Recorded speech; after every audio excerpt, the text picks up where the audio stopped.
Yo, yo, yo, yo, yo. What's up, my guys? What's going on?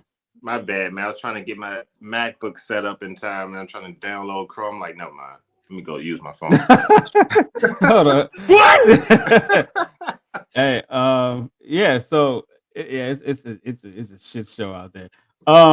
Check it out. We're just gonna go to theme music real quick.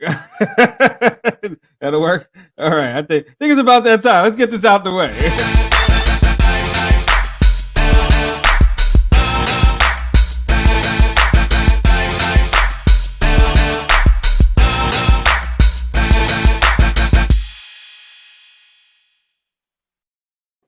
Ladies and gentlemen, welcome to Destination DeFi. And I'm your host, Darren. I'm here with Crypto DB and Mr. Omar.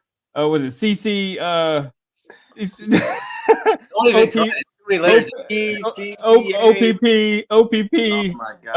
TLC. And all the designations you could think of, man. But yeah, man, what's up, everybody? Hey, man, everything's good, man. Happy to have you guys here, man. Get y'all one of these. Yeah, man. So it's a lot going on. It is quite the shit show out there. DB, what is going on, man? Need to start right now. That this just is starting now. No withdrawals from L Bank or Bitmart are happening right now. You cannot do shit on either one of those exchanges. And I'm going to say it point blank. If you got your money on an exchange right now, get it the fuck off there as fast as possible. Do not leave it on there anymore tonight. And if you do, if I see you post anything tomorrow and you watch the show and I know you heard that, I'm going to laugh at you. Yeah, man. Yeah, that's yeah. Don't get got. Don't get got. Not at all. And guys, to be honest with you, like when it comes to CEXs, right, exchanges, I mean, I guess it's just a lack of education in the DeFi space, right? Exchanges aren't a utility, to be honest with you, because you're essentially just borrowing the tokens that they acquired, that they purchased, right? You don't own them. So use a cold storage, use cold wallet and transfer it off the exchange. That way they have to buy more tokens of that project. So that's how you increase the price point, because we all know you can get listed on the exchange and don't do shit for the price. It probably will make the price go down because people do arbitrage trade and all that stuff because the price difference. But see, learn this stuff. Now listen to people who got into DeFi and the crypto a year ago and trying to educate you on what's the best thing to do and this and the third. Nah, people, educate yourselves and understand, like, centralized exchanges are like unregulated banks right now. They over leverage, they use your funds, they don't have capital requirements, they don't stress test. The only public, I believe, the only public company that has a centralized exchange is Coinbase, guys. And I know for sure they're not going to have the issues that you see with all these other exchanges. You know why? Because one, they're a public company, so they have capital requirements, have the SEC on their ass, and all these other regulators that govern them. So think about that for a second, man. But yeah, good point, DB, man. Like always. Yeah. Just get it off there. And I'm going to start. I got to say something. And this is going to piss off a lot of people. And I don't care. If I see one more person post to move your shit to Sata Pro, I'm going to lose my goddamn Seriously.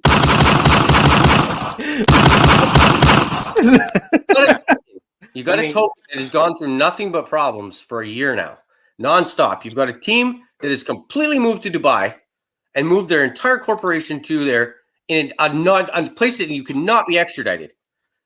Yo, have you seen? You actually hold on. Time out. Hold on. Let me make sure I fully understand this. Okay, hold on.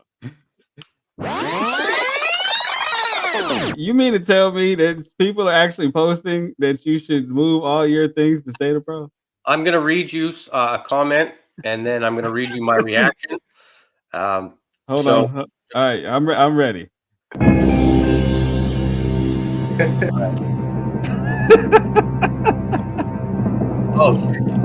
Please explain. He says, please explain me how #Sata Pro is not safe. Stop putting manipulated words into our mouths anymore. And I said, answer the fucking question. He can't answer the question, and now I see he's removed some stuff. He says, what extra security layer, trust wallet, or any DeFi app have which Sata Pro don't have? We are not going to fall for you people again. DeFi is the future. Whatever platform people choose doesn't matter until it's DeFi. Guys, let me before you start, DB, guys. Yo, DB, that's fun. It's crazy. Anytime you have a company, right, you negate the whole purpose of DeFi. Like, stop falling. And nothing wrong with the Tom. Let me get out the way. But the people who don't actually know about the technical stuff or the stuff that happens on the back end, educate yourselves. Like, anytime somebody generates a wallet and is on like exchange, something, they can track that. And I'm going to tell you now, like, for any exchange or Yo, hold on, Omar, hold on. Do me a favor, dog. Because I've been saying this for the longest, okay? Say that louder for the people in the back, please. And please enunciate, because they got to hear this. Any company that is developing anything related to DeFi or crypto or something, and they generate your private keys and all that, they have access to that. The reason they need access to this because regulations are coming down the pipe where they're going to have to validate any and every person. So it's going to mitigate this whole, $100 million went through this CEX and we track it, but we don't know who the hell it went to. Right. It ain't happening. So now they got the Tornado Cash. Tornado Cash is gone. They have replacements now. They have but I mean, what does that do? What does that do? You still got to get fiat out. You got to convert, and that's why I'm saying use CEXs as a way to convert your crypto to fiat and get the hell on out. Because you're going to have an entry point where it came from. You can try to watch the transactions, but you're going to always have an exit point.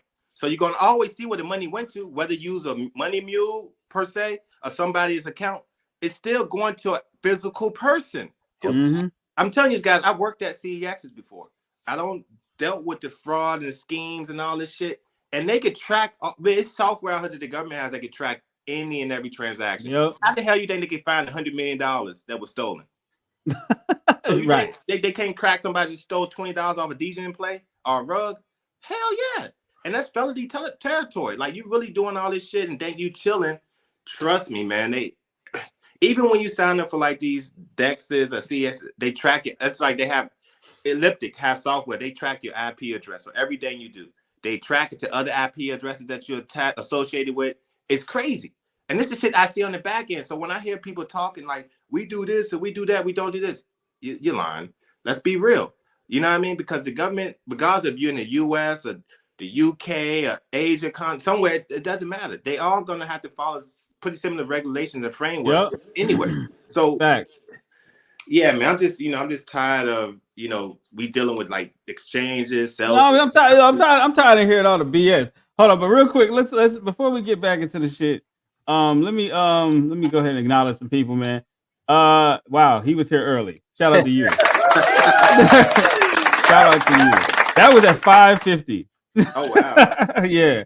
Shout out to Trey, my moderator. You know what? He deserves a Don DeMarco. Don DeMarco. And my man Shah King's in the house. What's good, my guy? No, it's not Community Mondays, but yes, but yes, the cows are in the building. Shout out cows. Josiah, what's up, guys? What's up? Tommy the Tooch, what's up, my dude? What? Let's see. Up Crypto Junkie in the building. Curtis Haynes in the building. Rob T, what's up, man? Yeah, y'all. This is getting out of hand, bro. Yeah. Like anybody, if you the fact that people really think like, oh, it's DeFi, it can't be trade. Yeah, it can, stupid. You gotta get the money out somehow. Like, one thing people gotta realize, you can't just cash out your crypto and get fiat currency. You have to convert it to a bank to withdraw the actual money, right? Physical money. So guys, CEXs are pretty much unregulated banks, as DB was saying. They're unregulated banks, guys. They do whatever they want to do with your money. And they do this because, think about it, Coinbase is the only public company. IPO and all that. That's the only company, right? So they, like I said, they have different requirements. So all these other companies ran by these young bucks who might be brilliant people, but they might not have the business acumen to, well, like, why are you using people's funds to leverage? That's why they give you 3% to stake in Cardano. Why they making 25%? They're making stupid amounts of money off of it. That's the purpose of DeFi, people. And I wish people stop believing these guys who never been successful in real life. Some have, but think they're gonna take it to the forefront. When you can see billions of dollars you start to think differently and do different shit because you feel you're untouchable, right? How many times have we seen this with exchanges taking advantage of people? Us, I'm not rich, man. They use us to go after these big companies and think they this is great and use your money like banks. They loan out your money. Yep. Right. And when that's why I said, look at CCAR, look at the regulations that govern large banks. That's the same framework they need to utilize now. But they do this shit because they unregulated. So it's like, cool, no sweat off my back. Shit, it ain't happening to us no more, man. Like, I'm gonna start teaching people like shit you could do. And even, just help them understand, like, ask these questions, read your terms and conditions, and realize, like, oh shit, these people really don't know what they're doing. They just built something really quick and people gravitated towards it. Now, Omar, this is the question I have for you. DB said crypto.com is almost down the drain. Now, I got a pending transaction headed to ACH. Is that going to be a problem? It shouldn't be a problem. It depends on who they use for the ACH transfer, because it's a middleman for that bank that do the processing of the ACH, because that's Reg E, electronic fund transfer. So it's a company they probably use as an intermediary to forward the funds from them to you via the ACH transaction. Yeah. But as far as, like, I've been hearing stuff about crypto.com, man, I can tell you that no exchange is safe other than Coinbase, in my opinion, because that's the only one that's regulated per se. Yeah. Right. So all these other companies that not US based, or they want to come to the US, is a different set of requirements, right? You could go to other countries and that's cool, but just realize Coinbase haven't really much paused anybody withdrawals, anything of that nature, because you know why? I withdrew from Coinbase immediately today. They haven't paused anything.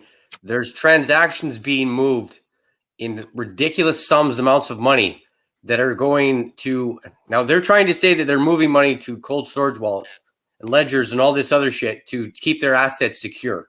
However, their assets to liabilities numbers don't match. Like, we're talking, no, they're like 2% compared to what they should have is what they do have. So if people start moving this shit out of there, there's nothing there. There's nothing left. You're fucked. Like, there's nothing for you to move. So I made a tweet earlier today, and I hope people understand what I said, because people didn't like it. I said, when you have money with a crypto exchange, you are essentially an unsecured lender to the exchange. Oh, I saw that. If they decide your money disappears, period. With no regulatory oversight, when you have money with a bank, your money is yours via its classification as a deposit. That is your money because you deposited it. It's your cash, right? What you're doing with crypto, it's not the same thing, and it's not regulated like you are with bank. People don't understand this, and they're taking it that, I'm saying every single exchange is a scam or it's a fraud. At this point right now, besides what Omar said about Coinbase, I think every one of these exchanges could fuck us, period. There's stop them. I mean, you're right. They're running like private companies with no oversight and no responsibility. Guys, if they just think of it right quick, if they had like some type of high-level compliance person, a reputable person, or legal, they would tell them, like, guys, you're over-leveraged. Have this amount of money in reserves for capital. Do some type of damn stress testing to make sure we can withstand the downturn in the economy. Like, all this shit is common sense shit to us who've been around the block a little longer, right? So when we have people that's panicking and be like, oh shit, guys, I knew this was gonna happen. I knew this back when COVID hit and all this money was coming to the market, we was have a drastic pullback and correction, right? But people don't understand. A lot of people get in this space and this gamble. They want to see a quick 10x. They're gonna be millionaires overnight. Now people over-leverage. Hold on, Omar. You mean if I put in $5 a day, I won't have $5 million tomorrow? Bro, those days are definitely for one, because everybody knows the degen stuff is the bigger whales is everybody's connected, some form of insider trading. Let's be real. People know what's going on, what projects are dumping. People give certain people tokens. Like, I've seen it all, man. You know what I'm saying? So to me, this is just a gambling spot for me for now. With certain products, I don't even buy into degen. I only buy products of people that I know for real, that are great people and that are visionaries, right? Pocket cows, TRT projects that even us, like, I just look at that stuff and be like, I can rest assured that we're doing shit the right way. Granted, we've been going through some other stuff. I'm not worried about that. I deal with distractions all my life. This small thing to a giant. But overall, I just want people in DeFi to understand, like, guys, ask questions and hold these exchanges, because they wouldn't be there without you guys. They need us. We don't need them. You see what I'm saying? So if somebody could build a super great exchange and have the compliance components in place, become a public company, have reporting structure that you have to go to the SEC and all that stuff, it'll be a lot easier because we could rest assured, like, all right, then they could potentially be insured. Like Coinbase offered insurance now to what, 20 or 50,000. Come on, who else does that? No damn body. You know why? Because they're not public companies that have to invest. SEC and real investors that got to be held accountable for it. So like, I know people. I want to touch on that quick, Omar. Somebody has said yesterday that they asked about Sky and the schools and stuff. What happened to the schools? Can you? I don't know if you can see. No, you probably can't. But you can't see that. Hey, yo, if you send it to me, I can. If you send it to me, I can put it on screen. I'll just read it. Sky Pass Security, $1 million in security and Alyssa law grants to schools attending the 6th National Student Safety Security Conference in Orlando. Oh, hold on. I read this other part that says, I just want to make sure that people understand this part. The schools in Florida, the tech is being implemented. It is what it is. It's done. So what the hell are you talking about? So say that nobody's worked on any schools. Where's the schools? Well, no, state of Florida might beg to differ with you about the schools. And I can tell you the ones in Nova Scotia might beg to differ with you. And the Boys and Girls Clubs in Rhode Island might beg to differ with you. Should I continue with more, or is that enough? Like, come on now. Enough. No, DB. DB, continue. Go. Keep going on. Go. Now, DB, I tell you this, man. I think a lot of people, see, we have a lot of people that are, like, first of all, guys, if you know anything about me, I don't bull crap anybody. I'm as honest as it comes. I try to be transparent every day of my life, right? So when I hear people that ask questions like that, first of all, I'm like, yo, have you done your research? Like, you'll have people that would go, you're not on the vendor list for Florida for the Alyssa's law. Guys, please, that's for the panic button portion. Mm-hmm. We're not part of that portion. We're the portion that have to have that blueprint schematics on our platform for law enforcement. So ask these questions before you go out there and try to paint a narrative that's false. I tell people, some people just don't have this. Some people just can't help themselves, bro. Like it's like, you see, one thing I've noticed is the energy exchange in this stupid ass shit. Like I see like one person post something. What it's crazy how it happens. I wake up at like 10 a.m. You know, I shouldn't be waking up that late, but because of Omar's super chats, I'm rich now. I wake up, I look at Twitter, I see. Let's say the first thing I see is something negative. Yeah. I swear to you, man, for like the next 7 hours, it's just nothing but nonsense. I don't know why. I don't know how this happens. It just is what it is.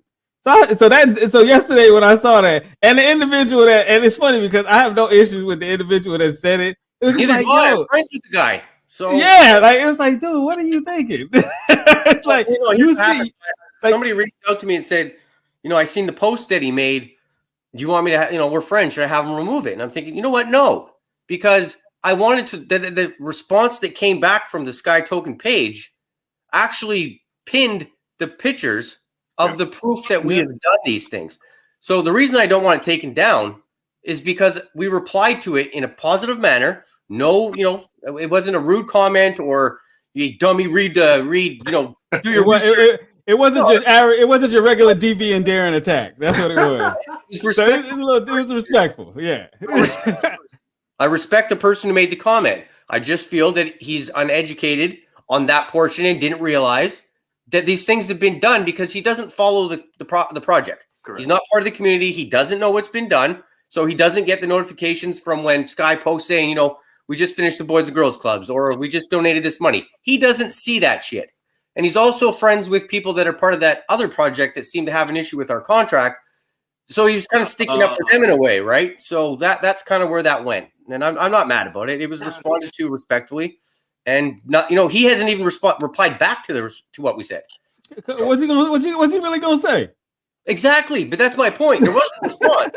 So the simple fact there was no response. Now I feel he's probably done because Yeah, but see, here's the thing. Common sense would tell you after you get the hammer knocked over your head like a cartoon character. Common sense would tell you maybe I should erase it. Nah, I mean, I think. But no. But the male ego is a very fragile thing, so I understand how this goes. I understand. And if that person, if he's got concerns, and I hear he has more concerns, I will address it myself, and I'll say, listen, what else do you need, man? Like, here, why are you feeling the way you are? Is this because of that other project? Facts. because they're talking shit. Do you want me to post the screenshots that I have of the conversation that me and Omar had with this company, where it specifically states we are not moving forward at this time. We're just getting our pricing figured out to see if we can afford to do this. Omar is paying out of pocket. The man only can do so much. So, because somebody else had a contract and they own the solidity and they own the code, it is up to that person if they want to give that contract to somebody else to use. Did Omar accept it? Absolutely. Because why wouldn't he? There's nothing. That's just common sense. That's like, dude, you're not. If you can go to Walmart and get the same thing they sell at Saks, why the heck would you go? Like, let's me, I'm honest, man, and I appreciate Brew Labs. Let's be honest, Brew Labs, I think they're dope. I think they're great people. I have nothing against them, but they have to be a little transparent too. I talked to them one time. From that time, from June to August, they've been talking to Quinn. Everybody know Quinn was the previous dev for Sky Token, bro. I wasn't privy to any of those conversations. And secondly, I told him I will compensate you for that 45 minutes that we talked. Me and DB talked to this guy. I would compensate him for that. I have no problem. People don't question my motives. I'm a scammer, bro. That's the last thing you want to say about me. I'm the most transparent person. I help so many people, take care of a lot of people. So don't push that narrative. So I wonder if it was a conversation that was held between some other people that I wasn't privy to, because the past week has been like this attack after attack I'm getting random DMs from people taking up for certain people, and I'm like, what the hell is all this? Who the heck are you? Like, yeah, like it got to the point like all of it started to make sense. So like I said, I have no issues with none of those guys. I'm transparent. I would even comp them for that time that we talked. I would do everything that's right, but just know I didn't steal, I didn't copy anything. I'm super transparent, all that stuff, right? So I think people need to understand, like, before you take sides, really know who you're dealing with, man. Like, I have too much to lose to do something. To be playing with like. Omar, I'm just gonna read this. I'm not gonna say who it's from. You already know, but the decision of Omar not using Brew Labs, it was a decision that upset Quentin because he had already made a deal with them. Oh, so he made a deal. Thankfully, Quentin has communicated with them, and his personal bridge was not burned. What that says right there is that he'd already worked out a deal with them. Yep. Omar did not work out a deal with them. He's the one in charge of this project right now. So if you got a beef, go talk to Quinn, because he's the one that told you he was going to pay you, and he has no say. So you shouldn't be coming. You're going after the wrong person right now. Plain and simple. And just to add to that, congratulations, you played yourself. Thank you. And hold on, before we go into that, like, I have no issues with Quinn. Quinn is still a brother to me. He's my guy. I just think some lines have been blurred and people aren't really painting the right picture, right?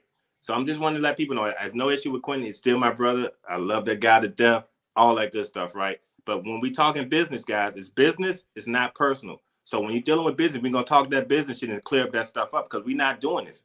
We've grown as men here. We're not having other people fight. That's another thing too, man. It's so unprofessional, bro. Like why would you go out and that's just, never mind. Shout out to Anonymous in the building. He said SkyPath question: as I do homework, what redundancies does SkyPath have in the event of communication outages? Let's say a tornado hits a warehouse with SP Tech.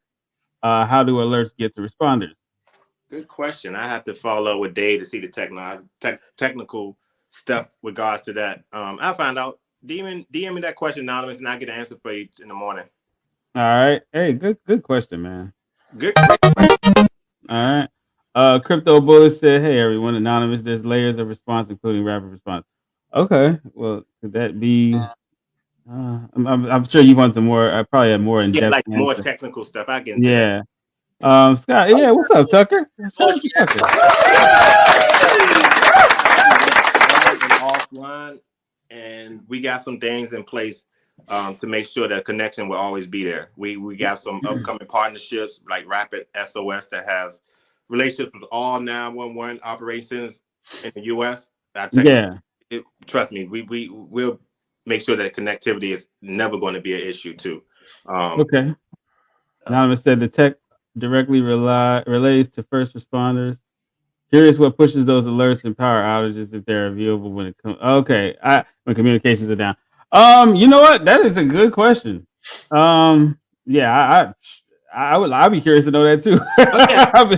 Just like David, he can articulate it way better than I can because I've been honestly, guys, I've been so focused on this side of the warehouse that I haven't even had time to just hunker down with the company side.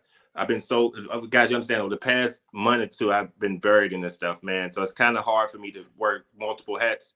But yeah, I'll get the up-to-date information on how that happens. If it is an outage, how communication is still built. Because think about it, even at a power outage, 911 is still able to communicate with their first responders, right? Mm-hmm. So the same process that they have in place that we will have with them too. But I'll be able to articulate and tell exactly how it works. And that way people won't have any questions with it. Okay. Yeah. So this is what we got to do, ladies and gentlemen, in regular Destination DeFi fashion. We'll be right back after these messages.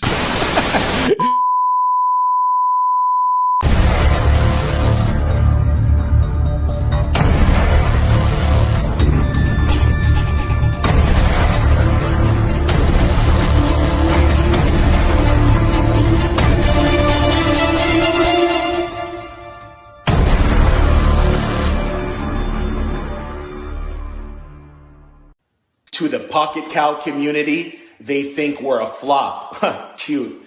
They're counting us out. Oh no, we didn't catch Gary V's attention. Well, I'm here to tell you the mad cow disease is spreading and this pandemic is just now getting started. Pocket cows, pocket cows, pocket cows, moo.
Introducing MetaRise from Rise Up Financial LLC.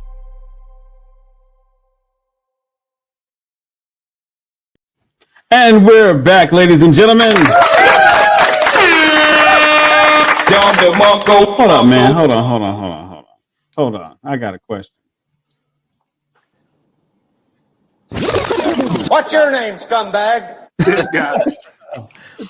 El Toro Negro, everyone. Well, where you headed to, man? I just came from the grocery, just buying some food for my fam. We just went to the grocery store, got some food for the fam, and okay. Spending some time. Turn that down. Sorry about that. Yeah, we just heading back. Spending some time together.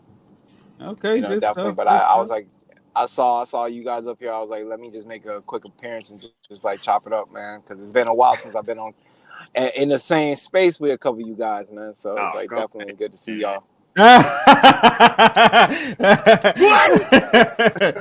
Yeah, man. Yeah, Omar was just giving us we are getting a rundown as to what's going on in the in the crypto space right now, dude, with these exchanges. Oh man, it's a barren wasteland. It's tumbleweeds on my timeline. It's a bunch of tears, a bunch of people hitting a suicide hotline right now. God bless.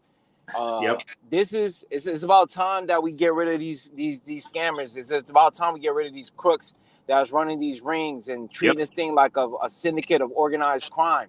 It's time that we actually use this technology. This was the whole point why we left the system in the first place and why blockchain was imposed. And then we let these dickwads get back in position to do it again. How did we let them do that again? I do not know. It's crazy, man. It's crazy, dude. You know what? Power of greed. Toro, it's not even crazy. It's the norm, bro. It's the same cynical cycle that we're seeing just in DeFi, bro.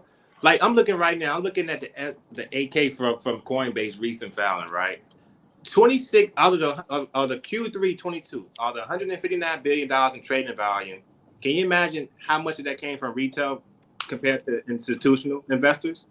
Peep this: 26 billion out that 159 came from retail. So you can't tell me institutional investors make 133 billion out of 159 billion for Q3 in volume, trading volume. What the hell? Damn. See, that's the stuff people don't know and don't realize. Like retail investors still don't run this shit. The institutions do. So what is this? What is really DeFi? This ain't what. Yo, that's what. Hey, you know what? You're good, Omar. That was good. Yeah, but I'm a scammer and I'm a bad guy. I don't want to steal. I got, bro. I work for a damn company. I got access to some of the brightest goddamn coders in the world. Dude. Look. I think it's very, very interesting how that's institutional money. That's what's blowing my mind right now. That's crazy. Yeah, like so when you go to Coinbase SEC filing, right? You'll see the Q3 filing. Yeah, and they'll tell you everything you need to know. See, this is stuff people need to understand. Go look at their AK filing, right? On the 3rd of this month. You will see. Like, look at all this stuff, guys. This is stuff that for you, all you smart people out there that think you know everything. Just start looking into these companies to understand like what's really driving crypto. Yeah. Well, here, answer me this question. If there's a bunch of exchanges right now that are being asked to show their wallets so that they can calm people down, why is it that these companies that have been asked to show their wallets are making all these massive withdrawals and shuffling shit around right now before they will show you their wallets?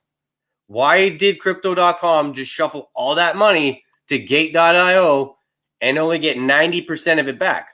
If they're not showing your wallets when you ask them, stay away. There's a problem there. Like Coinbase, you asked them. Coinbase got asked earlier today, show us your books.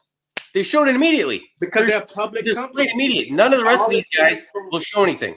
All this info is public. They have to show this for fiduciary reasons. They can. All these are private companies. They don't have to show you shit. No, they don't. Well, here's the thing. I have a question about FTX. FTX is based out of where? I don't know where that company. Huh? Which one? The Aldebaran companies they had were actually FTX because they got an office in. That's true. They're all over the place, man. There's nothing that I could find. Well, they've got a few, I guess, shell companies that are out of the States, but the majority of them, they're all over the world. So everywhere they were of where this money is being, they're not under regulations or under any SEC scrutiny. We're like Coinbase. Coinbase and SEC already have a relationship. Yeah.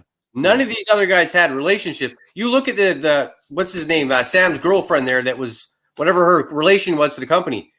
She got on a plane yesterday and she got to Dubai.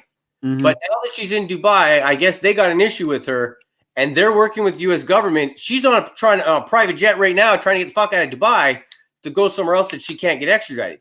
He's caught. He's in his house right now, but he's under basically, there's cops outside of his house. He can't go anywhere. They did detain him yesterday.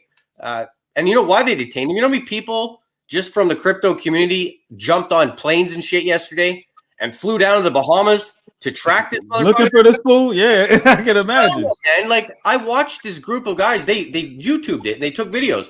They tracked this son of a bitch all over the place from the Bahamas.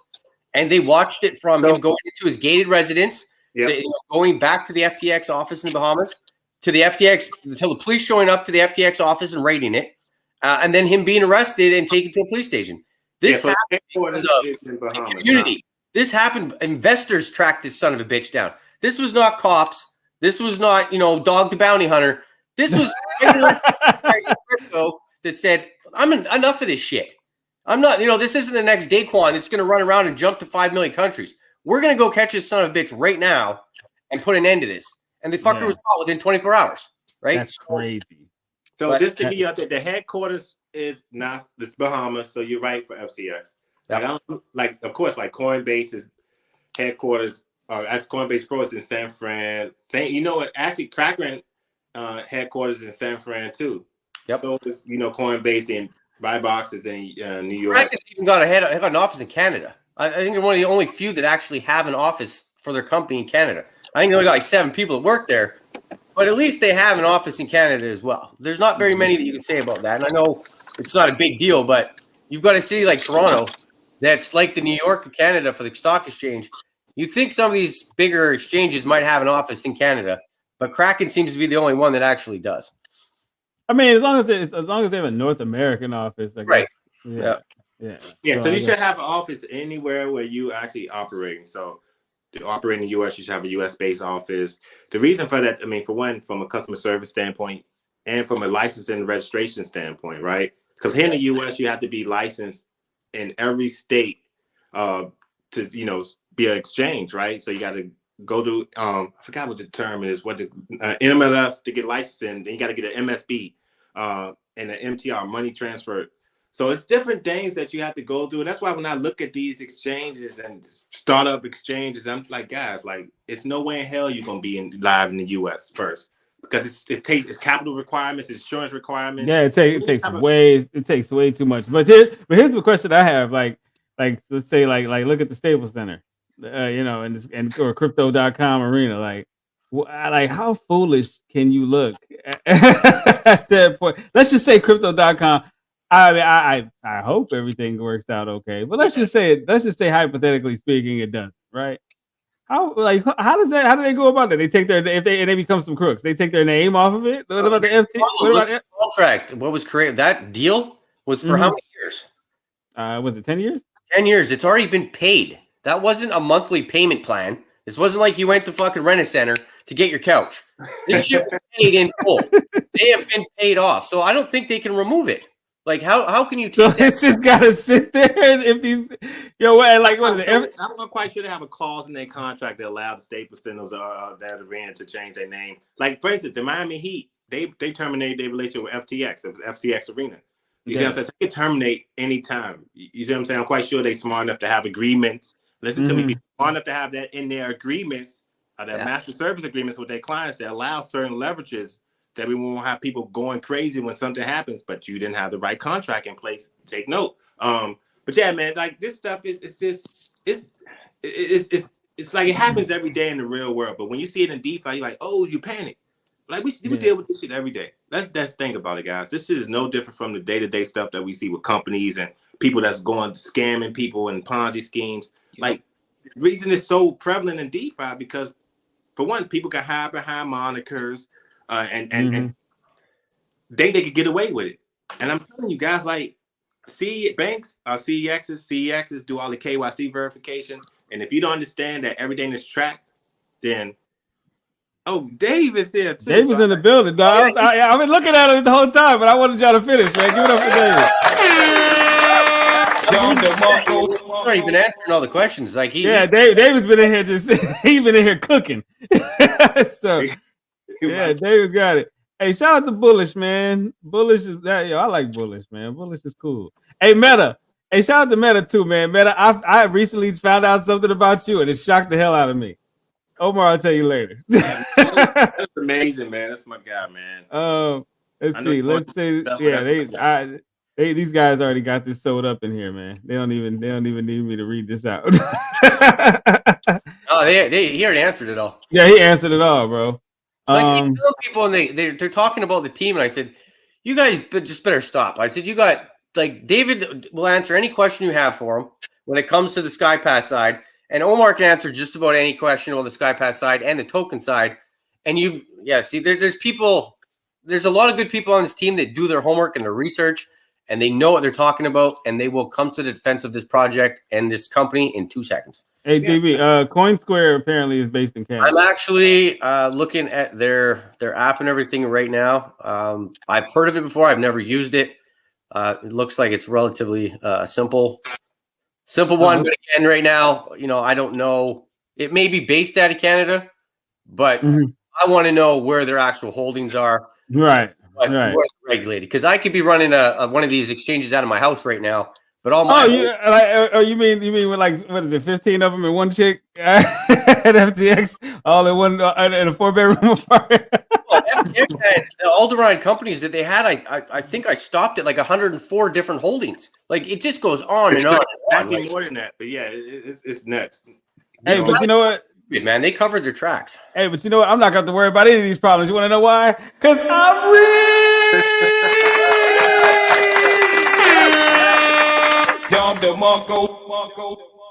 I appreciate that, Vern. Thank you. Shout out to Crypto Vern, man. Let's see. Kevin Knowlton says Miami Heat did with FTX. Yeah, I guess it's a wrap. So I guess we'll just wait till the next individuals to come slap their name on it, and hopefully it'll be a name of it'll be a company that help the Miami Heat get better. Thanks. Listen, crypto.com or whatever arena, reach out. Sky Token logo would look really great on that arena. Yo, that would be fire. No, man, put that on the Heat arena, man. You know what I'm saying? Once we scale up and our illustrious leader gets us to the point when we really are seeing $1 billion as far as the company, I can see a bunch of things coming down the pipe, but we gotta be realistic, guys. You know, I'm not gonna say like, hey, tomorrow we're gonna be on the Miami Heat arena for people try to use that as fun against us. Guys, we be doing shit the right way. Dave is amazing. The team is amazing. Even Quinn's amazing. I think he needed to hear that from me directly. I love that guy. I'm gonna keep saying that. But guys, we got all band together, man. Like, this is why we in DeFi, to band and build, man, and take it away from using banks and all that good stuff. Use the technology for what it was used for. So yeah. Anonymous in here getting all his questions answered. Let's see. I'll set up a call with Anonymous. Vern. Hold on, bro. Look at Vern. Hey, Vern. Hey, sorry, my guy. I think a lot of people, once they get into like this developers and managing project management and how to manage people, it ain't as easy as you think. I mean, I just think a lot of people see the financial reward with it, but it's a lot more that comes. And then, is that Toro that's back in here? Yeah, that's Toro down there. Toro, what do you think is going to happen with like this, the overall crypto market from your perspective? Because I really value and cherish your opinion too, because you're just smarter than me when it comes to certain things, man. So what do you think is going to happen? This just reconcreted why decentralization approaches are important and why DEXs are the future and are going to be a staple. Nobody trusts these human beings. Human beings are flawed. But you can always trust the underlying technology. That's a trustless point. So we're going to see DEXs when it comes to DeFi explode much stronger. You're going to see DEXs for NFTs explode much stronger. I'm tired, and the industry is showing this that lazy mentality of just handing your money over to somebody else and hoping that they make you rich overnight. It doesn't make sense. It does not make sense. It's time that we need to rewire the brains of the mans and harness this technology for what it really was meant for. Financial sovereignty, full control of your livelihood. That's what it is. There's no safety nets with it as of yet, but we need to start doing stuff now, because if we're looking for the same regulators that operate in traditional markets to like come in here and solve our problems, it's going to be the same batshit stuff that we've already seen, because it's like, this is the reason why this technology was introduced in the first place, to leave that. This has to be us securing our future by implementing protocols and demanding certain statutes of projects to meet so that we can ensure the livelihood of this space and defecate that whole situation of scamming, man. You know, like I'm telling you, if this didn't shake up the world to not get in front of these Ponzi's anymore and support Ponzi's, I don't know what will. I don't know what Yo, will. I understand oh, what you doing? about greed and fear, but it's time that people start to wake. Hold on, you breaking up, Toro. Say that one more time. Run that back. Can you hear me?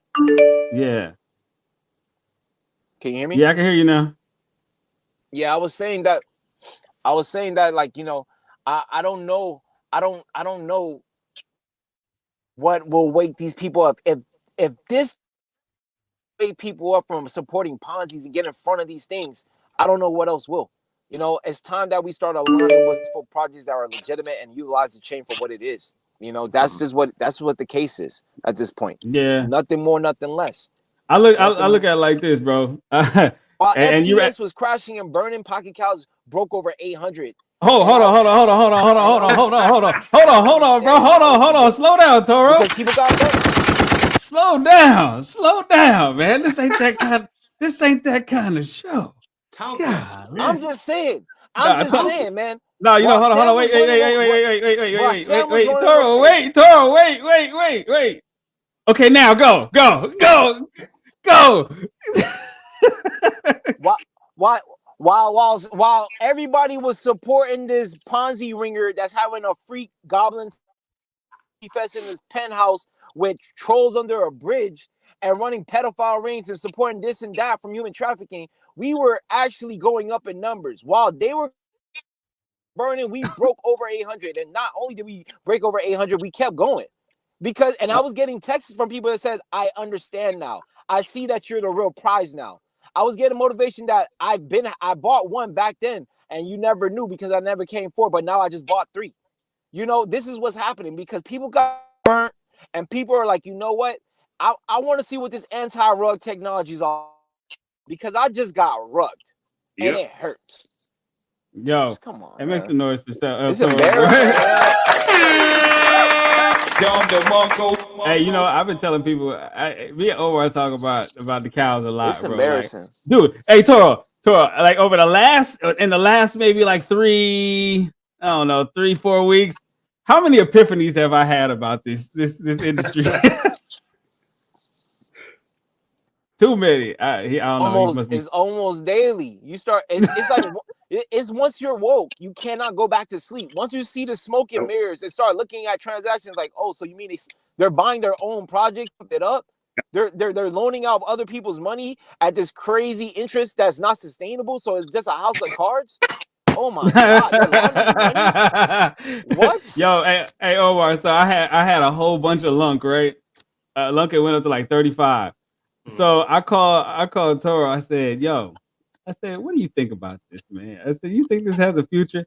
He said, can a snake move around effectively without its head? I said, no. He said, well, where the fuck is Do Kwon? He said, there's no Do Kwon, which means there's no, he said, which means there's no lunk. He said, sell it. And all day, I'm looking at my timeline on Twitter, everybody's saying, so what is it? Are there anybody feel any kind of way about lunk right now? Dude, what is it down to like 2022? Who knows, man? But yo, yeah, I haven't seen it go back up. Thing is horrible. I haven't seen it go back up to that number since, bro. And as soon as Toro said sell, I said, click. I was out, bro. Smartest thing. Hey, shout out to El Toro, dog. Shout out to El Toro. And yes, for anybody, I see people DMing me. Yes, I am no longer a part of the Jigsaw token team. I have put in my resignation today. Why? I will just have to answer that at another time. But we ain't doing that on this show. Not today anyway. So I'll answer questions as they come. Whether it be via individual DMs or I put a big statement in the Telegram. So no love lost, man. Shout out to Lefty. I'm sure he'll make sure everything's A-okay over there, man. They don't need me. Now let's see. Shout out to Meta, man. Thank you, man. Appreciate it. Because It feels good to be rich.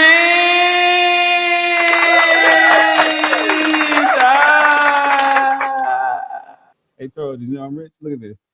I'm balling. Yeah, that's what I thought. We Silence. all balling, man, and we only gonna get richer together over time. You know it. That's a fact. And I got two of my favorite devs here, and this other guy that I know a little bit about. Got two of my favorite devs here, and one of my homie who happy belated birthday, DB. Oh yeah. And for those of you that want to know how to spell, for those of you that want to know how to spell DB, it's DEEBEE. Okay. Absolutely. All right. And FTX. So the proof of reserves did not exist and was hidden with FTT tokens rather than one-to-one. FTX illegally used user funds to convert to fiat and pay for advertising and political donations. Jesus. That's where Clinton. That's where the Clintons come in. Got you. Okay. Oh yeah. And Vern, I did see your message, man. I'll hit you up after this. I think we should send Vern a link. What y'all think? Send Vern a link. His mother was the campaign manager for Joe Biden. Yep. For real? Yeah, this gets better and better. So far up to date, they've been able to run deep. $30 million. This is like it's crazy. Yo, this gets better and better, bro. This is like the gift that keeps on giving. And when I say gift, I mean GIF. Yeah. You feel me? Let's see. Tom Brady. Tom Brady, you better be careful. Yo, Vern said, yo, I'm done giving people I don't know chances, homie. So if you know me and want me to talk about your project, don't get mad if I ask you 6 million questions. Yeah, he did. He didn't mean to say 6 million. Yep. He said, Omar, you look tired and old. Oh shit. Man. He said, what up, DB? No, you spelled it wrong. It's DEEBEE. Jesus. Come on, Vern, get it together. I know Vern collects Social Security, so that's all. You got AARP? Yeah, you know me. Oh, big head little boy, Paul. Let's see. Hey, yo, Vern said, "What up, Toro?" Let's see who else we got in here. David in the house. Yes, David is in here. Man, we need to get David. When is David coming on the show? When we get to that point, man. All right, cool. We need Dave on the show. Let's see. It's not up to wake people. It's not going to wake people up because most people are not in crypto yet, and there are more people to manipulate out of their money. Yo, I kind of see your point there, but regulation is going to put a big Timberland in somebody's ass. Point of at first, when you first when now so. What do you say? This isn't a point of if we're going to get regulated. This is now a point of which day is this about to happen? Because pretty much there's a piss off right now. Somebody hit me with a theory and said that the reason all this stuff is happening and all these foreign exchanges are doing all this shady shit and trying to cash out is because they know that regulation is on the way. No facts. And that makes me wonder, how close are we actually to regulation? Boom. That's exactly what I was thinking. Guys are all like going ballistic over this weekend. They're all losing their minds and shutting down trading. Fucking funds are moving faster than we can keep up with them in Etherscan and everywhere else. What is happening tomorrow? Tomorrow's Monday. Is something about to happen that we don't know about? Like, what the hell is going on? Seriously. Yep. Regulations come, guys. It's going to be a break-in period where they allow projects to become compliant too. So they're just not gonna be, hey, this is a new regulation. All you guys are going to be fine. It's going to be a rollover period to allow them to integrate the requirements, governance documents, and processes in place to align with the regulations that are coming. So, I mean, granted, it's going to make it hard for, like I said, with Tori's talking about DEXs, guys. I think they're going to require DEXs to do some type of KYC verification. Oh, that's going to be without question. Anybody. I mean, I understand. It's cool. It's a cool idea. It sounds great. But at the end of the day, how are you gonna get this ETH out of it? Yeah.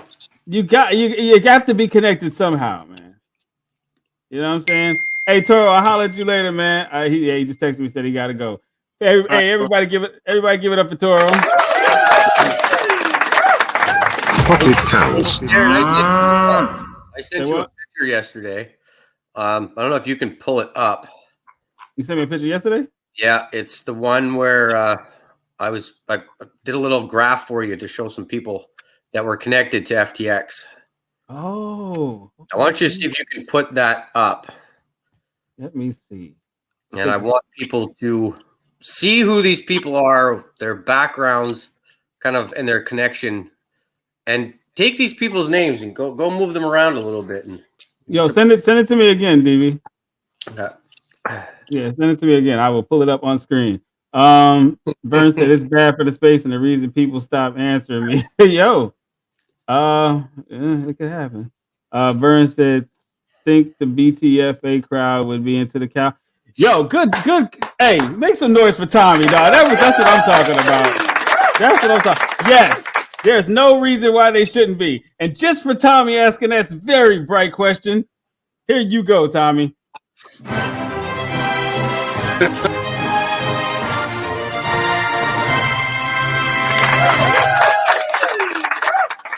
All right, did you get that, Darren? Yeah, I got it. I'm about to pull it up right now. Oh yeah, you did send me this, man. Where did I just don't know which folder I saved it in. But yeah, I'm going to put this on screen right now. Let's see. We'll play connect the dots here for a second, and you'll see. Some of these people are connected to a lot of politicians, and this is just a mess. Like it's a whole shit show, bro. It's and it gets worse. Like some of the people that are connected to these people, they're already in enough shit. They should have backed off a little bit because we got one problem, DB. It's not a JPEG.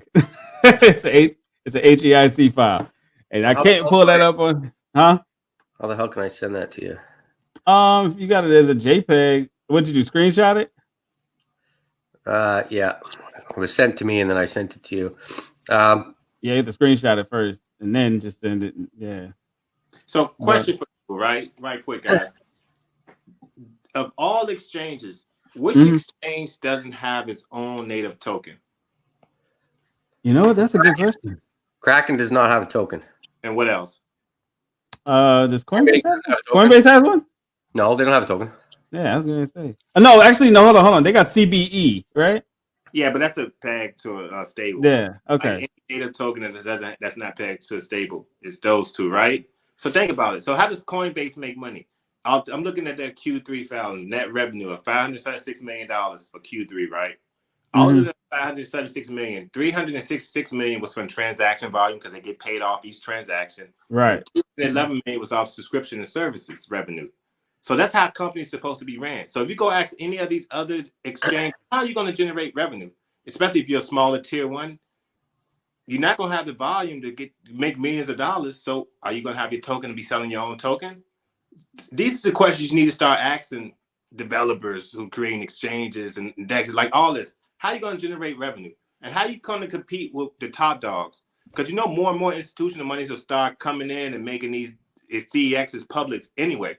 Because it's an opportunity. Like banks, look at the top 10 banks. You're going to have top 10 exchanges and everybody else is going to fall to the wayside because they're not going to have the volume that keep on paying staff and to scale up. People, just pay attention, man. Simple economics and math. Hey, I got a question for you, Omar, since you're pretty familiar with Coinbase. So, all right. So I went to go look at I went to do some research on Coinbase custody, right? Initially, from what I understand, you only had to be just a regular registered LLC or S corp or whatever in order to be eligible for Coinbase custody. Now you need when did it start where you needed holdings of $500,000? Because those are the capital requirements, man. I think that I guess this is their own requirements internally from a risk point, but to show that you have the money or the capital to get into the space. And this is changes just because anybody could come up, like when we had the PPP shit, anybody could come up with a company, a shell company, whatever the case. Now they try to mitigate that risk and see that these people actually have showing strands of financial stability moving forward. Because if say we had this and I have a LLC and this is hypothetical, I made $10,000, I shouldn't be able to apply for that shit because I don't have the capital to trade. I meet the threshold anyway. So that's what they're doing with that. But think about that. Who else is doing that? And I'm not pro Coinbase. People know I work for a company that works with Coinbase directly and all that stuff, right? I'm not pro. I believe in decentralization. I believe in putting your stuff in the cold storage and all that stuff, right? I don't care Right. about, I think they're banks. I know what they do because I worked for CEXs before. But just think about, can other exchanges do this? Like, we're going to pay subscriptions to utilize other exchanges like that. Are we going to question them and talk to them, guys, how are you making money? Can we see your balance sheets? What's your net profit? Are they going to answer this shit? Because essentially all of us are investors, shareholders, equity providers. To be honest with you, that's how we got to start thinking moving forward. But I just think, I don't know when they change it. I could probably look and find out, but I just think they're doing that to minimize risk and make sure they have people that's financially stable to be in that part of Coinbase from the custody. Omar, do you see that name that's on there? That Dan Friedberg? Yes, sir. Yeah. He's the chief regulatory officer for FTX, who was behind a bunch of like poker scams. Like, I know people. This shit is gonna go. Yo, this goes deep, dog. This is like not even funny. They can say what they want. CZ, there's ties to all of these guys. I don't care what anybody says. Binance is fine. It's secure. Right now, I don't have a problem with it. However, I do have a problem with CZ coming out saying we're going to buy FTX. We're going to take it over. You know, we're not going to see it crumble. What does he do? He goes into a space later on and says, we're liquidating all of our assets from FTX. So what happened? CZ is a cold bastard, bro. Trading it. Everybody's making money off it. And then the guy, as you're making your money, gone. Now look at these connections. Like, everything, these people they're not stupid people. Former professor of MIT grad. You know, look at who these people are. The one in the bottom left-hand corner, that was Sam's girlfriend. She's the CEO of Alameda, which is basically the shell company for FTX. There's hundreds and hundreds of these companies. That little chickie's on a private jet right now trying to figure out where to land that shit because everywhere she tries to go, someone's looking for her. So I don't think they got enough fuel. Well, they got about $5 billion somewhere, so I think they got enough money for some fuel. So but they got to land it to fuel it. The money they could have a jet come beside them and fucking fuel them up while they're in the air. So yeah, they could do that. Yeah, they're like there's some Air Force One shit or something. I'm sure they'll be all right. But no, go look at these names of these people and their history of who they're tied to. It's bad, man. Like these were very smart people that took nothing and turned it into $1 billion company. Crazy. And we're not regulated. And folks, they just took all your goddamn money, and guess what you can do about it? Nothing. Absolutely nothing. And the funny thing about it is, most people I know that use FTX were day traders. Yep. Yeah. So I had a little bit of assets on there. I had some AMC and some Tesla. It was only $20. There's nothing major. You know, it is what it is. But you know, I know some people that had. Well, I know a certain person had over $700,000 worth of assets on that exchange. What? Yep, $700,000. He says about $720,000. And he is he in the Bahamas right now? When I talked to him today, he said, "Listen, I don't even know how I'm going to tell my wife." He's like, "This is our life savings." He's like, "I don't even know what to tell her." He's like, "I seriously just feel like going and hang myself from a tree." I'm like, "Dude, shut up! Don't do that! Don't do that!" Tell him like if he's seen it, he can take it back. But tell him, like, honestly, guys, if it's not no type of security in place, some insurance in place, don't have all of your life savings tied up in this and you can't get to it. It's not regulated. I mean, how many times have we had people say they lost money on exchanges and they held large sums of money? Like, how do you feel comfortable trusting these people? In his defense, what he had done is he had moved about $480,000 worth of Ethereum on a cold storage wallet, right? He moved it into FTX because he was doing some trades and some staking. He was getting into stocks and he was doing some other stuff. And he was up to $720K. He made over $200,000 on FTX. And he was feeling great about it. You know, they're on arenas and great companies and everything was good. He wasn't paying attention to the red flags. And I told him, I said, this was about 2 weeks ago. I said, that's a lot of money to leave sitting on an exchange. He's like, well, you got a shitload on Binance. I said, yes, it's staked, but I also know Binance is like, they can't just disappear because they're under laws with, in North America. I said, so I feel more secure. I said, where the hell is FTX? He's like, well, no, it's an American-based company. I said, yes, it's an American-based company whose head office is in the Bahamas. How is that American-based? Like, I felt bad for him, but I don't. Like, I hate to see he lost that kind of money. I'd be absolutely destroyed. But people keep telling him, like, dude, you made 300K. Get out there. Fuck off there now. How greedy do you need to be? Enough now. Like, move it. And there's there's no hope for him either, man. At least with Voyager, they had that, in order like Voyager had to pull a fast one. They had to really they had to auction the all that shit off in order to make sure they didn't go to jail. But see, you know what I'm saying? So people are actually going to get some money back from Voyager. It's going to happen. Yeah. These guys ain't getting shit. Like Toro's theory was that because what's the name? Because Sam kind of cock blocked what's the name? CZ from buying Voyager. He pulled a fast one. I don't know, some loophole that kept him from being able to get in on the auction. Yep. That was the beef between those two. Anyway, he's gonna use your goddamn money to buy it because it's not like he had any money. Pretty much, man. You gotta love OPM, man. Other people's money.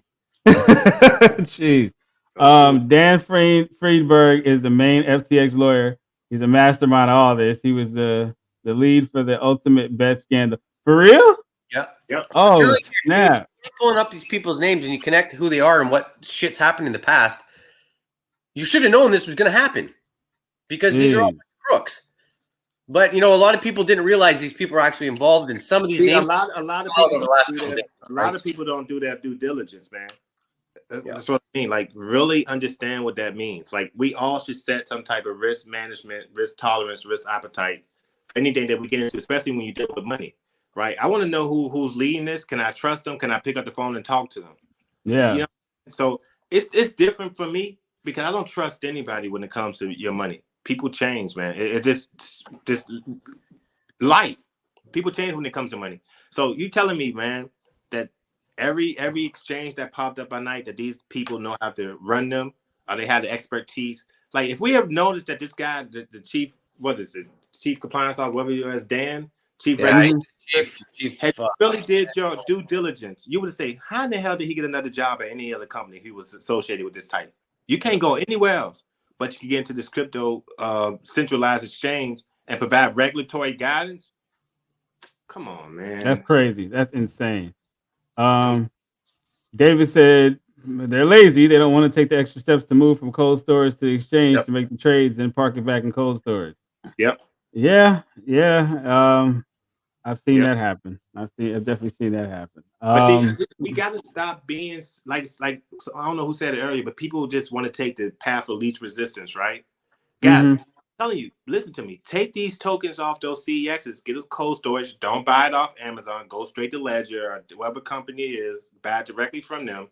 And that way, if your project, if this company is buying a token from the blockchain from your project, they will have to buy more. They will add buy pressure. You see what I'm saying? Yeah. You just essentially borrowing it. If it's on the CEX, you're not buying, you're not helping the project. You're just pretty much borrowing the tokens or coins from that CEX. Remove that. Now their total supply that they're holding decreases because it's removed from that platform. Come on, people, just learn this stuff. But we here to help you. Vern said, I just never trusted that FTX. It came out of nowhere. And then boom, some dude looks dusty and now he worth 14 billion. Oh snap. Now, hey, shout out to David for this one. He said, my feeling is that it's a setup by big banks to rock and weaken the crypto market so they can take it over, follow them. Man, hold on, dude. Hold on. David, that was very, very insightful. You are a genius. People don't understand. David has been a high-level CEO for the longest time. People try to question our backgrounds and all this stuff. Guys, we ain't did nothing wrong. And so stop trying to paint this narrative like this guy, he understands business. Imagine if David ran FTX. Man, we'd be thriving. Because he understands this. It's not some young person who got all this money and over-leveraging and you still in front. No, people, who the hell going to jail when you already have money? Who? That doesn't make any sense, right?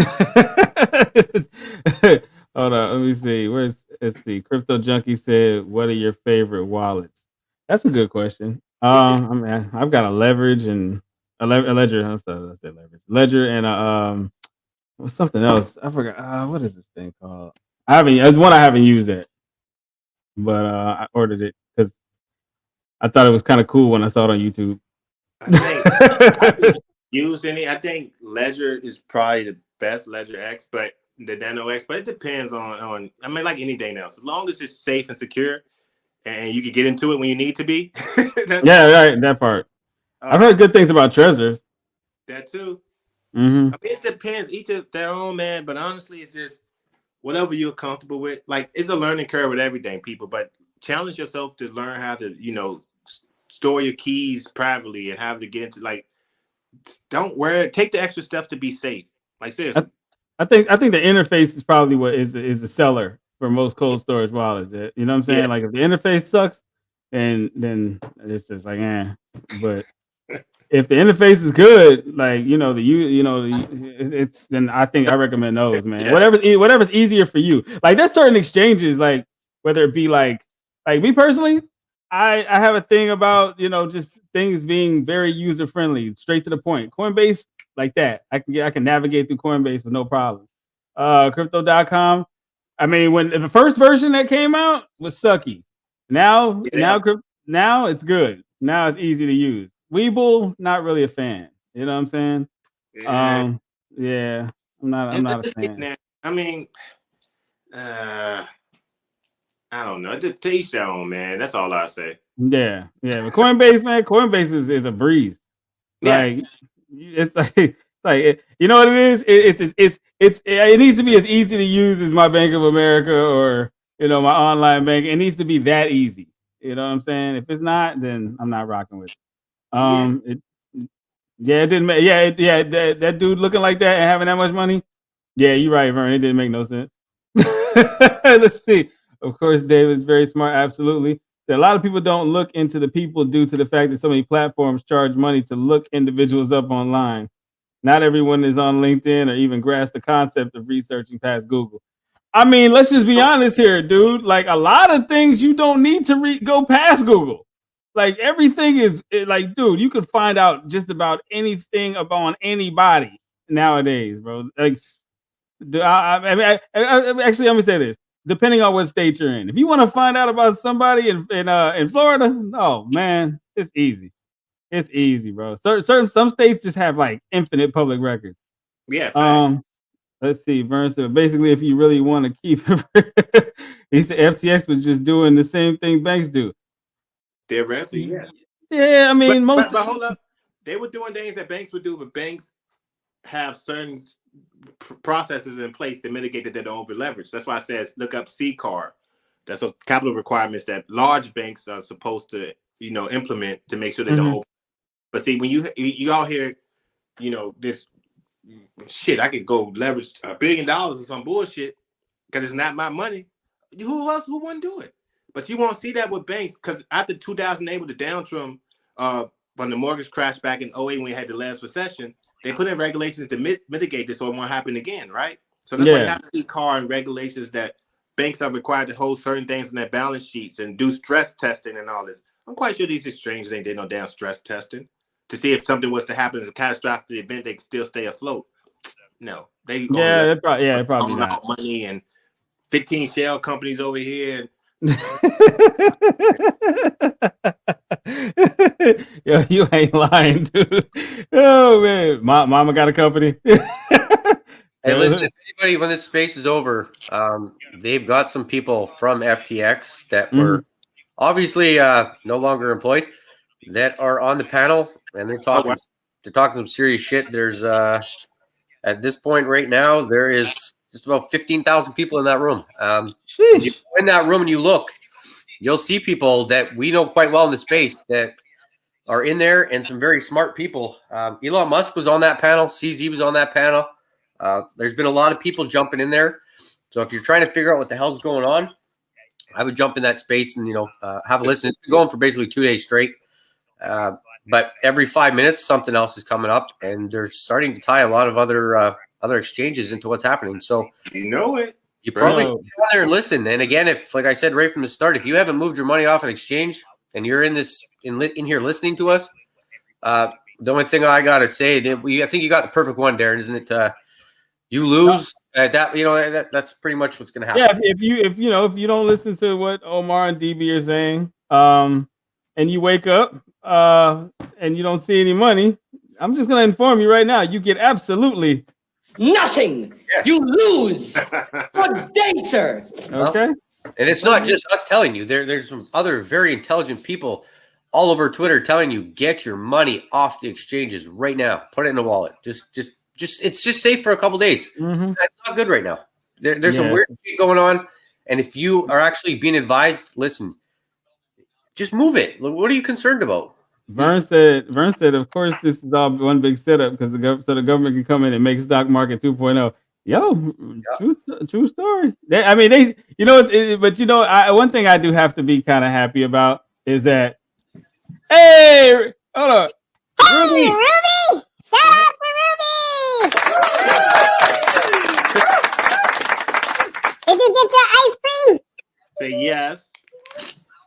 All right. Say Go bye. Ruby! Go Ruby! Go Ruby! Go Ruby! Let's see here. Hold on. I'm missing out on comment. Man, hold on. Here we go. FTX was just doing what the banks told them to. Facts. Dude, Omar, didn't I say that today? I was like, something's We know cooking. what's good, man. Like, Something's come on, these cooking. guys tons, but follow, like David said, follow the money, man. Yeah. And when I say follow the money, I mean definitely should be a Sky token holder and support us, because if you got a CEO who's talking like this and understand what to do and what not to do, why not even support us? But yeah, that's all. No. Express yourself. No, express yourself. I just think in this case, people are wishing upon the hope and the prayer, right? Like it's what baffles me, right? We get into a lot of projects with no direction, no guidance, no technology, no staff, none of that stuff, right? Do you have a project that has everything developed, man? Crazy partnerships that are coming down the pipe. Granted, they might take a little longer to facilitate. Technology is going to change the world. New partnerships that are coming. More and more people starting to understand.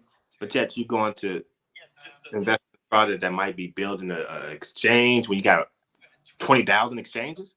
Yeah. Like that you like it doesn't. And I'm not knocking that, because if you could make money and bring something to the space that is innovative, I'm all for it, because it helps us all. Yeah. But people, like, really put your thinking caps on and understand, like, who can compete with us? We're 1-on-1. Like I was saying, we have laws that require us. Like I said earlier, you could go look. It's not for the panic button portion, but we can create a panic button. We're working on certain things. We talking to states. DB is up in Nova Scotia working on things. We're really doing things, guys. The Boys and Girls Club.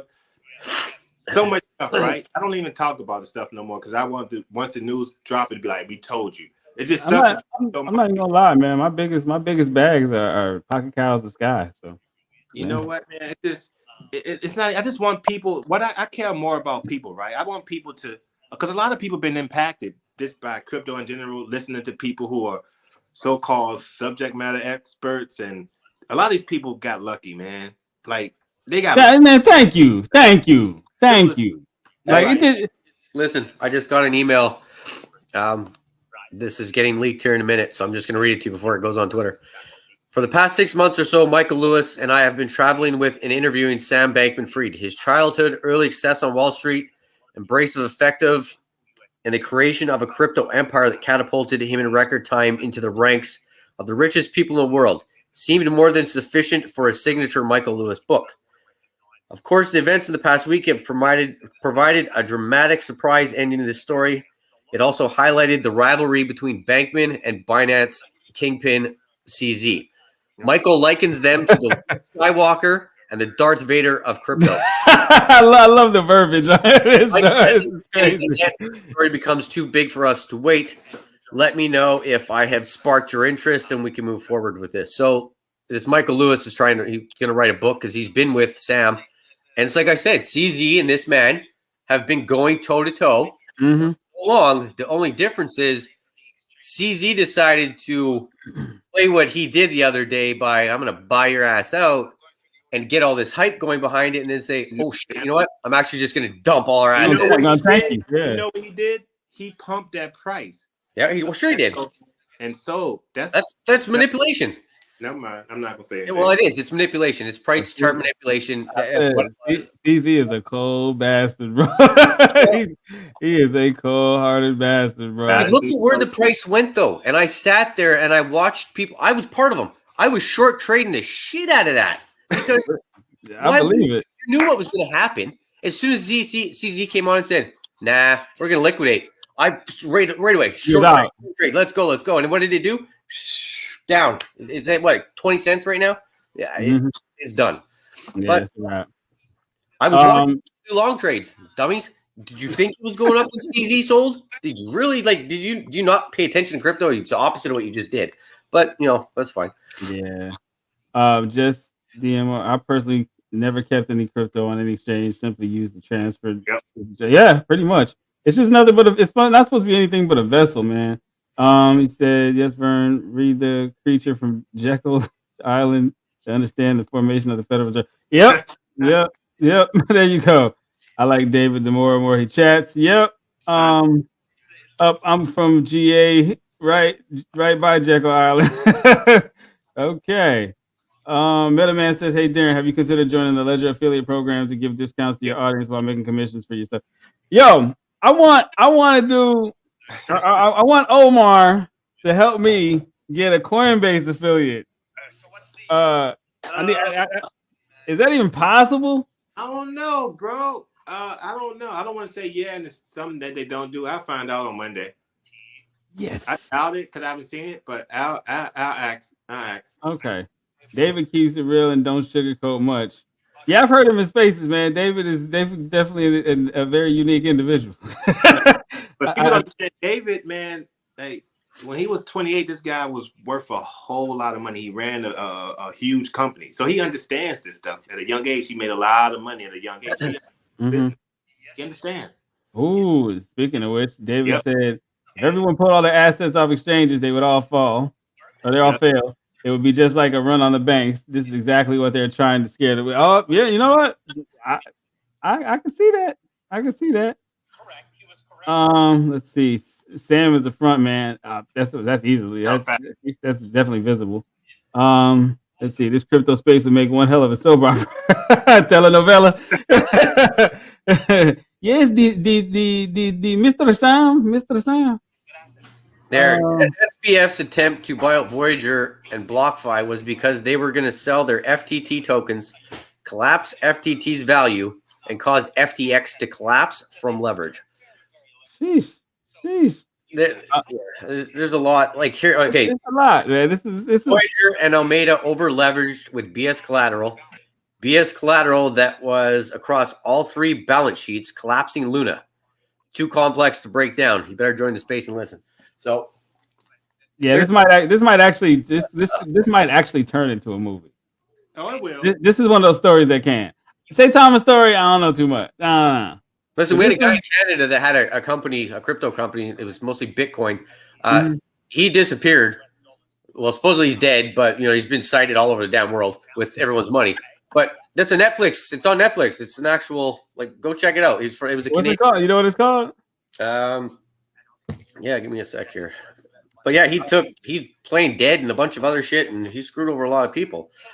This ain't nothing new people, to be honest with you. We just got more and more people in DJ space that haven't been privy to this stuff. It's been happening since day one, man, to be honest. Hey, shout out to Trey, man. Shout out the best moderator in the game. Should I let off a Don DeMarco for him? Yep. Okay, since he doubled his Sky holdings, I'll give him that. Don DeMarco. It's way bigger. Greg, I just sent you a message on Telegram, bro. That's me. Okay, you found Trey O? Yeah. Trey Oots. Yeah, that was aka Jigsaw Disciple. I don't know if he's that anymore though. Oh, snap. No one. The hunt for the crypto king. Hey, guess who calling me? Jackie calling me right now. Jackie probably wondering what the hell going on. Hey, Jackie, I'm live right now. You want a link? I'm live. You want a link? I'll call you back. You been drinking? It's football. It's Sunday. That's right. All right. I'll call you back. So listen, this one, it's called Trust No One, The Hunt for the Crypto King. Documentary based on the life of scammer. And then now it's about Gerald Cotton, creator of cryptocurrency trading market called Quadriga CX in Canada. Yep. There was 115,000 active clients. He disappeared in 2018. He supposedly died in India, December 9th of 2018, and revealing the company's wallets that were emptied of $121 million in cryptocurrency. And yeah, he just said people said he died in India, but somehow these wallets kept getting drained of all these millions of dollars, but he was dead. So who moved it all, right? So then his girlfriend was blamed, and you should watch it. It just shows how easy it was for these guys to take all that money, and there was really nothing any of you could do about it, right? Yeah. So, yeah. Let's see. Way bigger than Sam. It's central banks trying to control crypto. Yeah. $80 million. DB Cooper. Remember that story. Oh, okay. Okay. Jonah Hill is going to play SBF.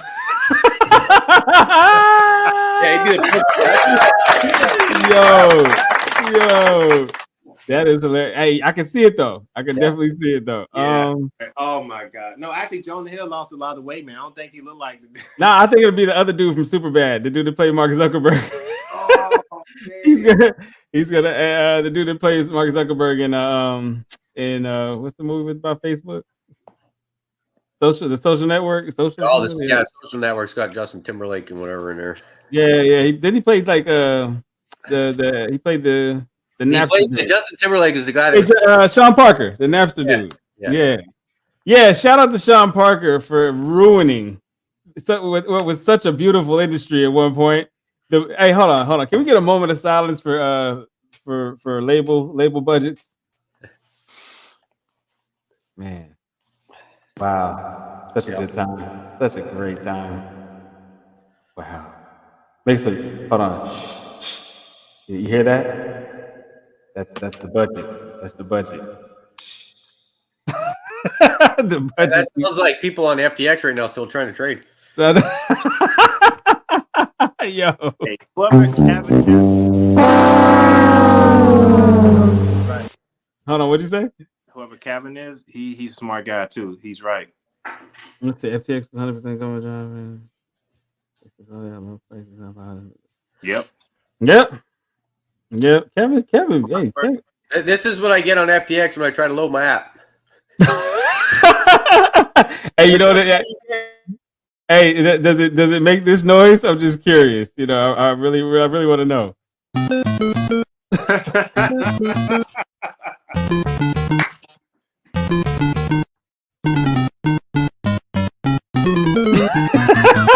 Nah, okay. Oh He said FTX still trying to trade. The jokes are up. Hey, now it's doing nothing. Or is DB frozen? Is DB frozen? DB's frozen. Oh. I really thought that was I thought that was the screen. DB froze, bro. Yo. Hey, check this out. Hey, you see it? Isn't that crazy? Now he's gone. Hey, DB is gone just like FTX. Oh my God. Oh, snap. Or shoot. They're like, oh, you want some money? FBI, open up! That's our money, punk. We leveraged that. That's gone. How your exchange rug pull you? Like, damn. Yo. David said they got DB. Yo, I forgot who the first one was that did that, man. It was in the Oh my God. They were in my chat and they put DEEBEE. I don't know who the heck that was, but that DB was like, that's not my freaking name. Yo, he was tight about that shit. Oh my God. Yeah, they got him, David. It's over, bro. It's over. You want me to come be the rep for y'all in Nova Scotia? hey, man, if you get out there, heck yeah, we got some stuff coming up there too. So, like I said, nothing that we have. I'm just gonna let the results speak for themselves. How about stuff coming? Like seriously, guys, all the naysayers, and we've been here. We ain't going nowhere. So you can't say we know rug and no BS and all that stuff. We working, man. We working. I'm gonna give a shout out to some good projects, and this is not leaving out any, but I'm just gonna go ahead and say the ones I can remember right off the top of my head. Shout out to Heroes for their 1 year anniversary. Let's see. There's quite a few more, man. Shout out to Deconnect. You know, shout out to all the projects that are actually working ahead of schedule to make sure that they're in compliance. I know some of these projects devs are on the fence because they're like, well, we don't even know what it's going to be yet. Just understand when it comes to regulations, look what framework is already out there. Just use the common sense approach, right? Don't do anything that's deceptive or unfair to anybody. Be transparent and don't use people's money without letting them know what's going on. Disclose that. Have a privacy policy. Have something that can show that you're legitimate, right? You operate like a business. You know what I mean? In the real world, operate like you operate a business. So simple as that, and you'll be fine. Hey. Oh my God, he's back! Hey, yo, DB, you should go back and replay this. It's the funniest shit in the world, bro. You were just like this. It was like this. It was.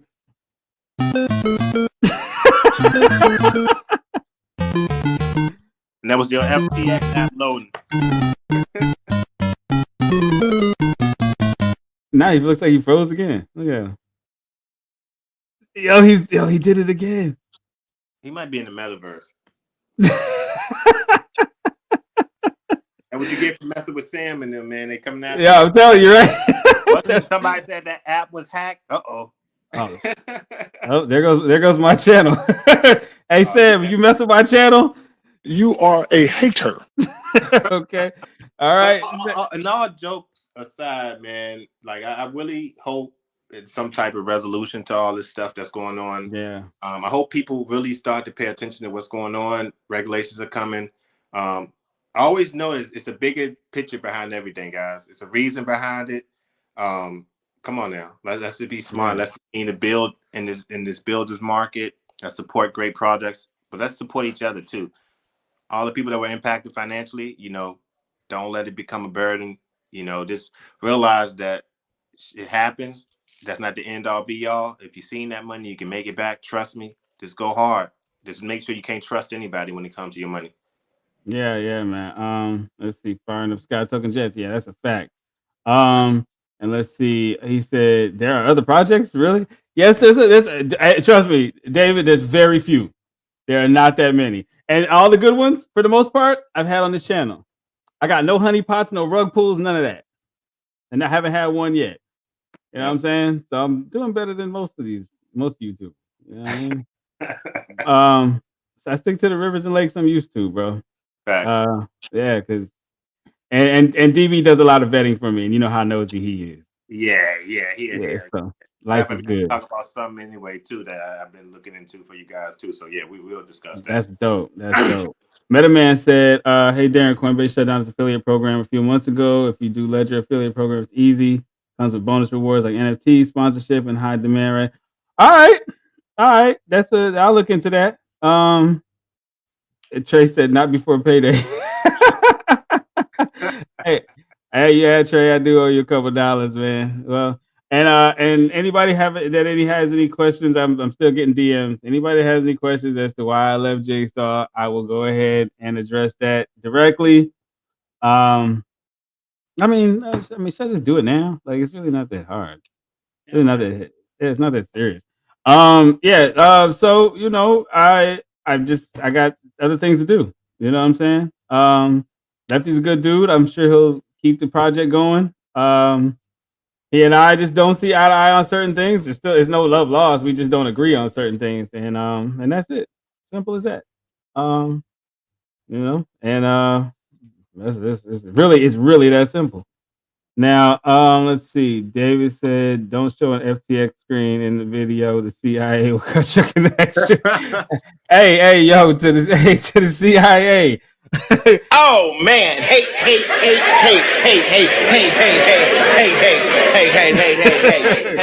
All right.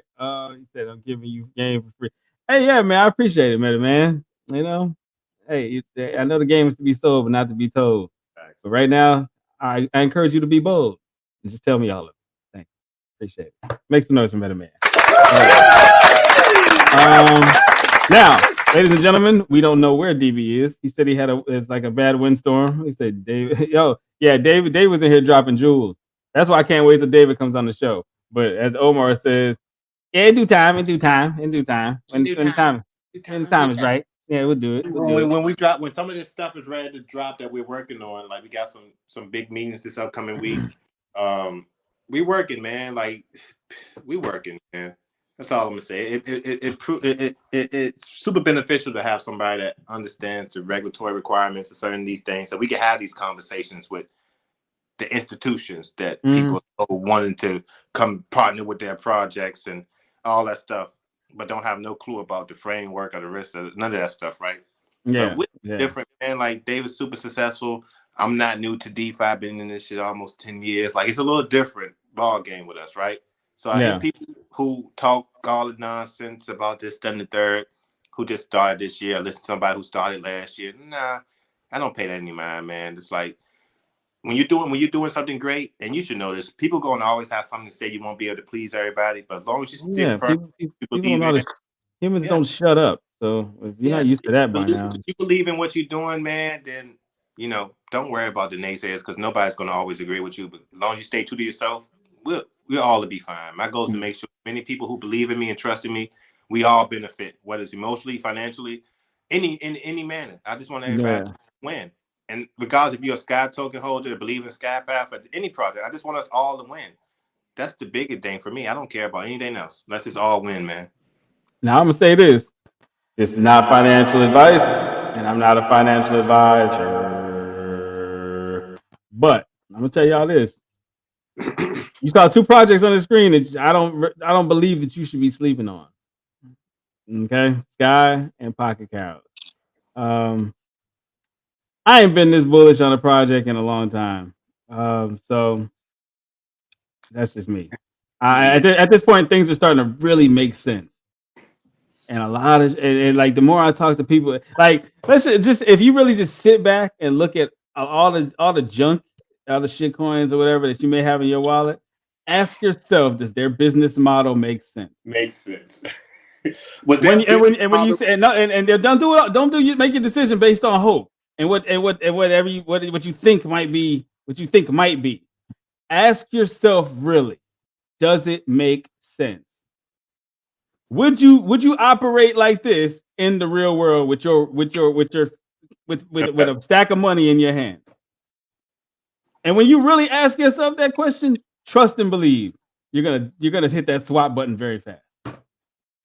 Certain things just don't make sense. Ask yourself, if I was to approach you, and I use this saying all the time, say like, hey, I'm a developer of a project, right? And you don't know how I am. I'm walking around with a skull mask on, and I'm approaching you like, hey, man, trust in me. I'm going to develop this blah, blah, blah, Q3 of 2024. Give me $100. And you could get 10,000 tokens because we're less than a penny. You look at me like I'm crazy. Like, who the hell are you? But on DeFi, you see some project on the new pairs, live pairs, don't know nothing about it, don't know who the developer is, don't know what they're building. Or they could just be building something that 100 other projects that are building that's going to build better than them. People still get into it. So that just tells me that people don't really care about the technology portion of it. It's more of a gamble. I want everybody to make calculated risk, guys. I don't want to hear no more of this.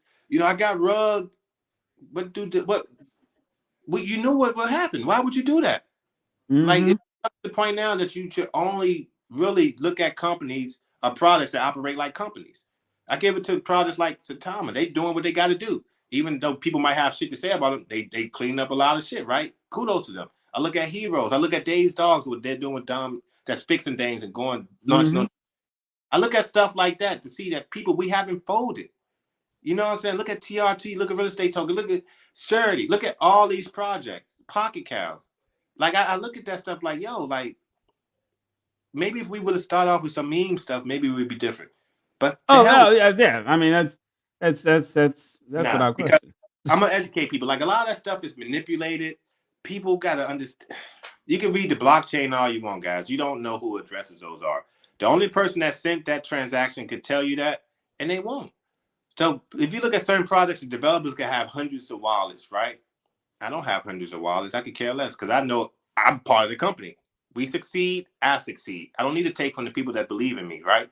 I buy my own tokens. I have to. It's only fair. But see, stuff I see so much of deceptive shit. You know what I'm saying? Inflated pumps. Anyway, yeah, man, I appreciate you guys for being honest and you just being solid and 10 toes down with this and don't care what other people say. I mean, I could care less, bro. I've been called everything but a child of God. So hey, you can say whatever you want about me, but make sure it's funny though, because a lot of times I'm gonna be funnier than you, and a lot meaner. People don't understand, like behind it's like the you know the C-level persona and it's, you know, how I carry myself, business act. I'm a trip too, man. Like I don't joke, you know. Oh yo, don't get caught up in Omar's whirlwind when he start cracking jokes. It's not gonna go well for you, though, and it'll hurt. It'll hurt. About him just being factual, like even yeah, but you're dealing. Look, I had to tell Lefty this. I've told several devs this. Your goal, and not you specifically, but this, like when you sit back, just look at your phone screen, look at Twitter, look at wherever, and you realize the type of individuals that you're dealing with in this space specifically. If something as a dev doesn't tell you, I need to develop something to get us the out of here, then there's something wrong with you. You're just as stupid as they are. You know what I'm saying? Like, if you're not thinking beyond this little realm of ours, this little corner, this little 2% corner of ours, you're lost already. If you're not taking the proper steps to become compliant, you lost. Hold on. You get absolutely nothing. You lose. Good day, sir. Period. It's over for you. It's finito. It's over. Hang it up. Man, people start businesses every day in the real world, and a vast majority do not make it, right? Nope. But that doesn't mean that you give up. I'm just saying, guys, set proper expectations, right? If you have somebody, like, look at us. We have one-to-one. Nobody's doing anything that we have at all on no level in DeFi, right? People don't pay attention to it. But you're going to go to another project that's already in the space. For instance, like we look at, and I'm going to use this example, staking platforms. Brewlabs has a dope staking platform. I keep saying that. But you can go to Unicrypt and utilize the same damn staking platform. But I'm honest. You know, I was called a certain price point to use staking. I already knew about Unicrypt. Yeah. I didn't even know about Unicrypt, man. Like, I take my tokens on there for $500. I saved myself roughly $6,000 by going to Unicrypt. That's a business decision. See, people don't get fooled by the people who don't know other things out there. Trust me. It ain't a popularity contest. I'm here to benefit myself and my community. If I can save money and do that, have something that's just as nice and that's cheaper. No, bro, I didn't even. To be totally honest with you, until you guys did set up the staking on Unicrypt, I didn't even know that existed. Yeah, but see, most people, not saying you didn't know, but most people don't know this. Man, I've been doing this so long. This is not my first rodeo. So when I hear things pop, I'm like, oh, okay. But most people follow what everybody else says. They don't understand there's so much other, and that's $1 billion company. Unicrypt is back. Uniswap is backed by JP Morgan Chase and big investors. I'm not worried about them. Right. And the second thing too, I don't have to give somebody else my liquidity and other stuff. I control that.